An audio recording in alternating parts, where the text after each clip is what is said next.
ओम नमः शिवाय। श्रावण मातम में 12वां अध्याय, तृतीय व्रत, शुक्ल पक्ष। भगवान शंकर सनत कुमार से बोले, अब तुम श्रावण शुक्ल तृतीया तिथि को किए जाने वाला स्वर्ण गौरी व्रत सुनो। उस दिन प्रातःकाल स्नान करके 16 उपचार से भगवान शिव एवं माता गौरी की इस प्रकार पूजा करनी चाहिए।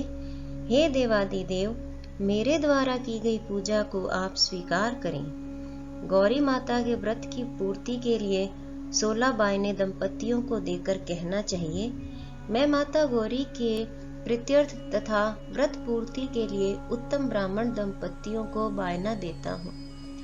चावल के आटे से निर्मित 16 पकवान बांस की 16 टोकरियों में रखकर उन पर वस्त्र रखकर सपत्नीक 16 ब्राह्मणों को बुलाकर निवेदन करें, मैं व्रत की संपूर्णता और फल प्राप्ति के लिए यह बायना देता हूँ। अलंकार आदि से संपन्न पतिव्रत धर्मयुक्त शोभन सुवासिनी इसे आप स्वीकार करें। इस प्रकार 16, 8, 4 या 1 व्रत करके उद्यापन करना चाहिए। पूजा की समाप्ति पर कथा श्रवण कर व्यास जी का पूजन करना चाहिए।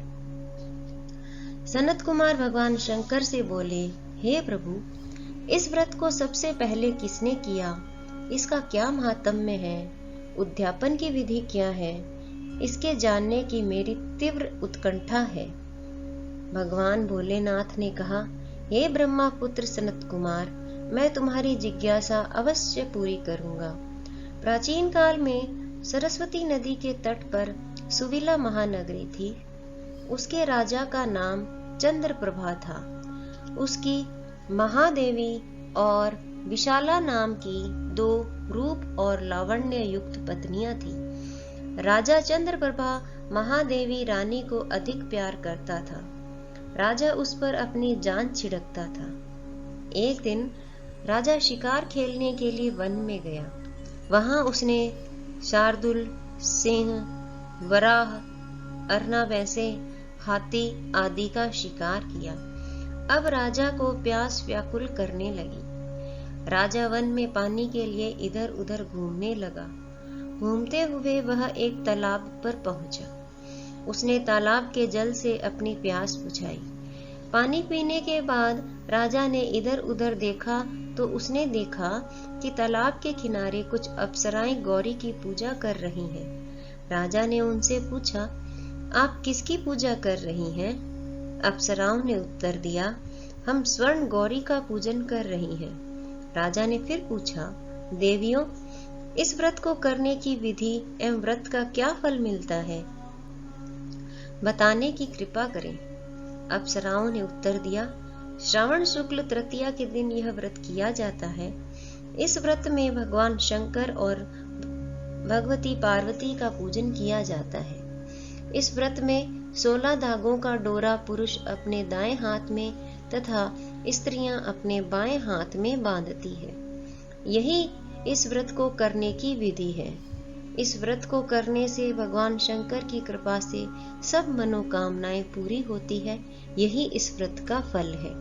यह सुनकर राजा चंद्रप्रभा ने भी श्रावण मास की शुक्ल पक्ष की तृतीया को अपनी दाईं भुजा में 16 धागों वाला डोरा बांधकर व्रत किया। राजा ने कहा, हे माता गौरी, मैं इस डोरे को व्रत के लिए बांधता हूँ, मेरे ऊपर आप कृपा करना। इस प्रकार व्रत धारण कर राजा अपने महलों में आ गया। रानी महादेवी ने राजा के दाएं हाथ में बंधे डोरे को देखा तो पूछा, यह क्या है? इस पर राजा ने व्रत के बारे में बता दिया। इस पर रानी क्रोध में भर गई। राजा के हाथ में बंधे डोरे को तोड़कर एक सूखे पेड़ पर फेंक दिया। राजा ने रानी से कहा, ऐसा कर तुमने अच्छा नहीं किया। यह तुमने माता गौरी का अपमान किया है। इधर राजा की दूसरी रानी ने देखा कि पेड़ डोरे के प्रभाव से हरा भरा हो गया है। छोटी रानी ने उस डोरे को अपनी बाईं भुजा में बांध लिया। ऐसा करने से छोटी रानी डोरे के प्रभाव से राजा की सर्वाधिक प्रिय हो गई। इधर बड़ी रानी व्रत का अपमान करने से राजा द्वारा त्याग देने के कारण दुखी होकर वन में चली गई। वन में वह महादेवी का ध्यान कर पवित्र मुनियों के आश्रम में ठहरी।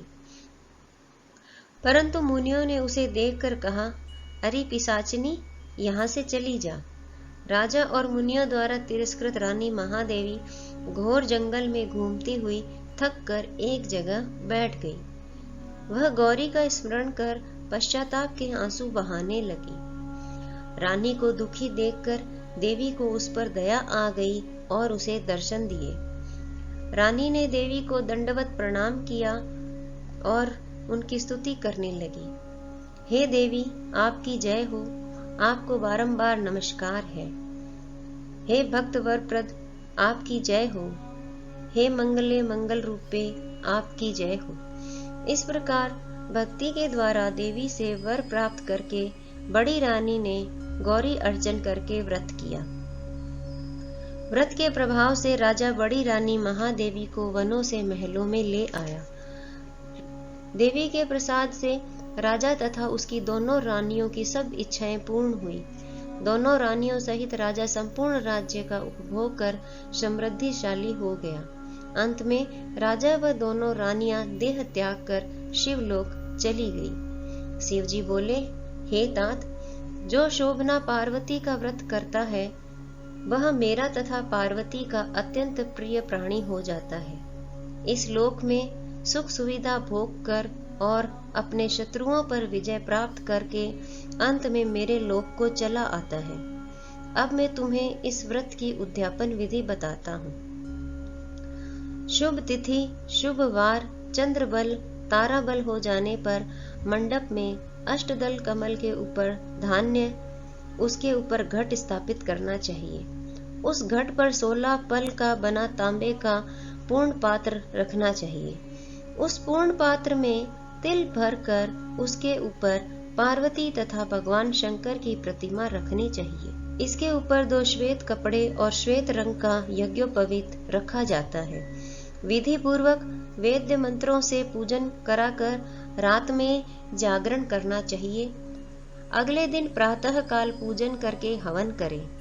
पहले ग्रह होम, फिर आधान होम करना चाहिए। जौ मिश्रित तिल को घी में मिलाकर 1000 या 100 प्रधान आहुतियां देनी चाहिए। इसके बाद वस्त्र, अलंकार, धेनु आदि से आचार्य की पूजा करनी चाहिए। 16 बायने निकालकर ब्राह्मणों को देना चाहिए और उन्हें भोजन कराना चाहिए तथा भोजनोपरांत दक्षिणा भी देनी चाहिए। इसके बाद अपने मित्रों, संबंधियों को भोजन कराना चाहिए तथा स्वयं भी भोजन करना चाहिए। इसी के साथ श्रवण महात्म्य का 12वां अध्याय पूर्ण हुआ। ओम नमः शिवाय।